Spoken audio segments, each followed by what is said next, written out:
Rich guys make me so wet. Marry rich. It's all that matters. The season finale of Gold Diggers of Liberty City is next week. Oh, Daddy! The competition gets stiff on CNT.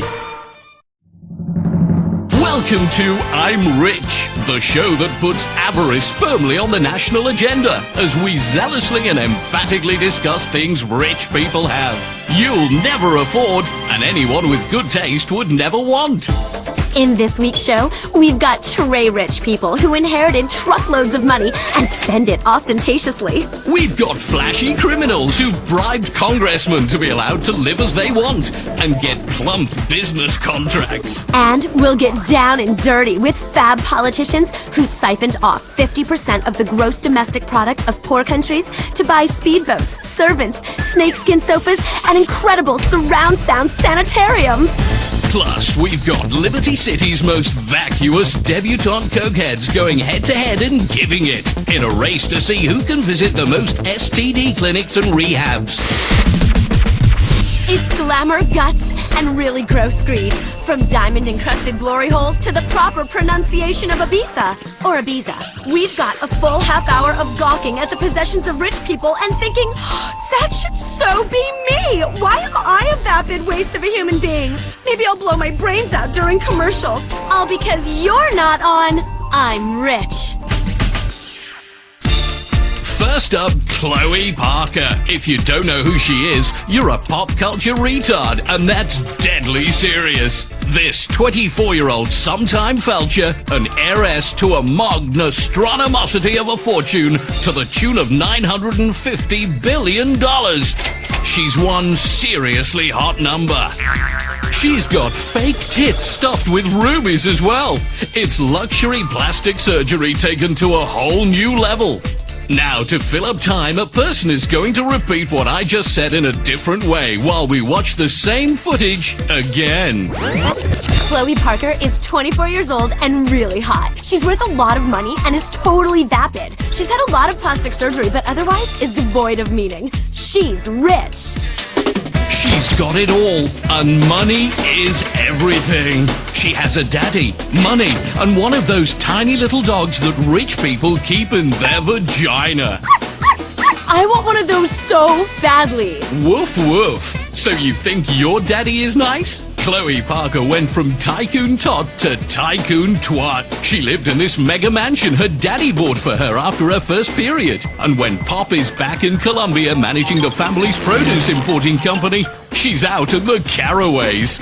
Fantabulous. Party in Paris and finger blast in Florence. Her amazing mansion has an underwater home theater with midget mermaids, jumbo jet garages, and a 600-foot yacht that costs $3 million a day just to run. Her penthouse in Algonquin's exclusive Middle Park East District is a little palace in the sky, complete with a moat and drawbridge, torture dungeon, and servants with scurvy, all on the 55th floor. This is real estate the rest of us can only watch on television and masturbate over. I'm masturbating right now, furiously. Now, Chloe is best friends with Jill von Krastenberg. This enfant terrible has been ruling Liberty City's nightlife for the past 2 years, since her 11th birthday. Her daddy gave her a pair of diamond minors for her 12th birthday, and after she could walk again, sent her to 15 of the most exclusive boarding schools all at the same time, and got her a treehouse with servants. Plus, she's got a flying rabbit. Money. Omnipotence. When you're this amazing, the laws of nature just don't apply. Your life is like a soda commercial where everything is extreme. Look at this house. That's what it takes to make a splash in the ultra-competitive world of being the kid of rich parents who don't pay any taxes. The von Krastenbergs are among the richest people in the world, apart from morally, where they're entirely destitute, just like the producers of this show. But look at how many sports cars Chloe has. Rumor has it this deliciously defecating debutante screams daddy while doing the dirty deed rotisserie style. They live most of the year in Liberty City at this sumptuous mansion, but pay no taxes because they claim to practice their religion inside their home, taking it off the tax rolls. That's being a real American entrepreneur. That thinking got them a 45-bedroom weekend home upstate. It has a candlelit chandelier in the bathroom and transparent plumbing, so you can eat $100 bills, shit them out, and watch your car creation as it departs on its journey. Their religion is money, and they are the Pope, the chief rabbi, and a serious Ayatollah all rolled into one. Fabulous. Their shit doesn't stink. And little baby Jill has got her own bedroom in this palatial palace that's carved out of ivory with murals of erotic versions of fairy tales, hand-painted by celebrity artists Simon and Nigel. That's how the rich live, with pictures of Little Red Riding Hood taking it in the can from the Big Bad Wolf. Let's take a break while we ponder how all the middle class is just like Red Riding Hood. When we come back, Algonquin's hottest playboy discusses how he spends his money on worthless shit.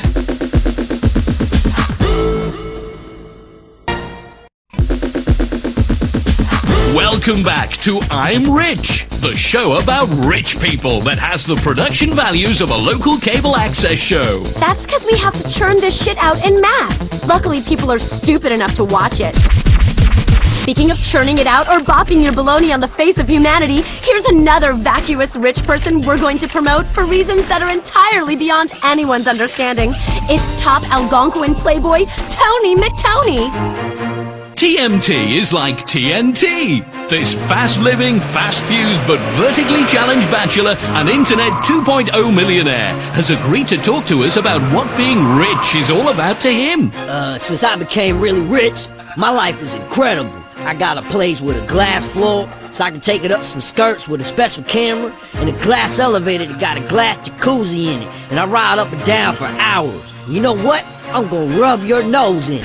I gone from nerd to hot, quicker than you could say $750 million in stock options. Tony's place in Los Santos is legendary. Tony may only be 5 foot tall, but what he lacks in stature, he more than makes up for in sports cars. Why have one luxury Italian Infernus sports car when you can have two? And why have two when you can have 15? All exactly the same. Each one has monogrammed seats with the special Tony McTony logo. Since I became rich, I realized I needed a logo. So I got the best logo designer to make me one. It cost $15 million just to have it created. The silk thread was shit out by a Trappist monk. It's a yellow M done in an arch on a red background. You've never seen anything like it, people. My towels, my condoms, my gold rim jobs, all of it with the Tony McTony logo. Bitches loving this. Tony also hires women to sit cross-legged and topless in leather pants in bird cages hung from his ceiling, and they meditate so people really realize just how rich he is. Now I get laid all of the time, which is great because I was a virgin up until about 6 months ago. Tony spends his weekends powerboating up the Humboldt alongside Algonquin, while he gets his special platform shoes hand-built by Eskimos out of Moon Rock. He likes to get back at the kids who beat him up in school by buying the companies where they're employed and sacking them. Hey, I'm not bitter. I'm just a tiny guy with a lot of cash.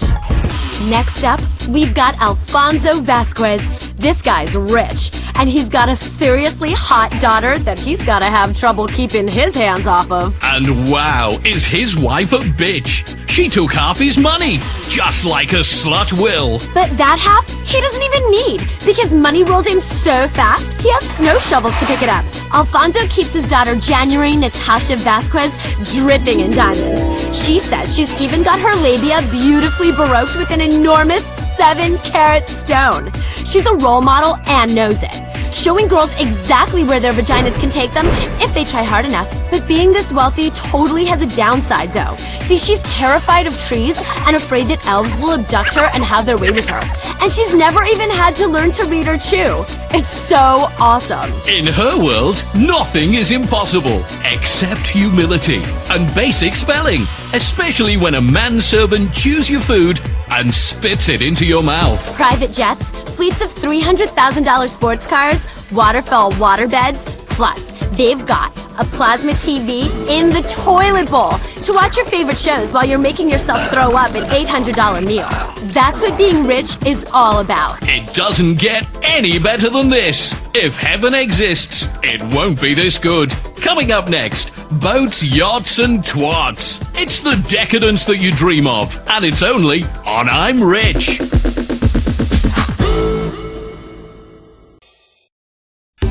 Welcome back to I'm Rich. In this section, we've got an in-depth investigation into corruption and scandal in the charity industry, alongside a report from the front line of poverty in our own country and how bent politicians are wasting the money you give them. Only joking. Who cares about tales of woe when we've got tales of wow? We're going to talk about wealthy people like they are in any way interesting. And we'll point out how pathetic your life is because you don't have emerald-encrusted toilet paper or a pet dragon that shits pizza. That's amore. Speaking of shit. Liberty City has taken decadence to a whole new level recently, officially becoming the world's capital of stupid money when 5 generations of inbreeding created a wasp icon so drunk with fame and wealth he doesn't even know his own name. Lyle Cleethorpe V's ancestors made their fortune selling tobacco and slaves, both of which are good. But the Emancipation Proclamation didn't get his family down. They import all their labor from Mexico for pennies, making him mega ultra party time rich. He spends his time sleeping with models whose shoulder blades could cut paper, holding court at the fanciest clubs in town, such as the legendary celeb hangout Maisonette 9. And driving sports bikes while high on drugs. It's the American dream. He's talentless, pointless, and tedious. And we're talking about him because advertisers will pay for spots on this show. Let's think about that for a second. There. A quick reflection is good. Now, let's get on with our lives. Stay jealous, people. I know I will. It's the decadence that you dream of. And it's only on I'm Rich. I'm Rich is brought to you by Crapia, budget lifestyle solutions made from particle board. Rimmer's sunglasses, sight for sore eyes. Al Dente's, all the Mamma Mia you can eat. Trackify Wireless, keep tabs on the ones you love. Big Log Cereal, who doesn't love Big Logs in the morning? Wife Beater Gin, the way to relax when you want her to shut the fuck up and let you watch TV. Bean Machine Coffee. Chihuahua hot dogs. Try beating our meat. Promotional consideration and advertising breaks brought to you by Adios Air. Say your goodbyes. Lax to the max. Get flowing again. Alpha Male. The Postal Evolution. The Alco Patch. It's the same refreshing feeling of your favorite drink, but delivered transdermally and discreetly. Fanny Crabs Bar and Grill. You'll love the taste of our Fanny Crabs. Support for the sponsor listing portion of the show brought to you by 24/7 convenience stores. Where else you gonna buy a 6-pack condoms and cigarettes when you're high at 3 in the morning? Burger Shot, kill your hunger. It's bleedin' tasty. Noci, because Italians are known for their watches. Rusty Brown's Ring Donuts. Max Renda Cosmetics, and Wigwam Burger. No need for reservations. Closed captioning for the hearing impaired brought to you by Pirate Music Stores, who invite you to hear the future of music, and Tinkle Wireless. Tinkle everywhere. Tinkle in your ear. And Eugenics Incorporated. Call Eugenics Incorporated, where morality is none of our business.